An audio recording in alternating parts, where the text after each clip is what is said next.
Hey guys, how are you all? In this video, I'll show you how can you keep your iPhone's battery health till 90 or 92. That's a excellent battery health level. How can you maintain that battery level to your phone?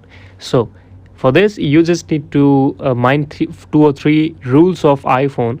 Like the first rule is do not charge your iPhone when you're working.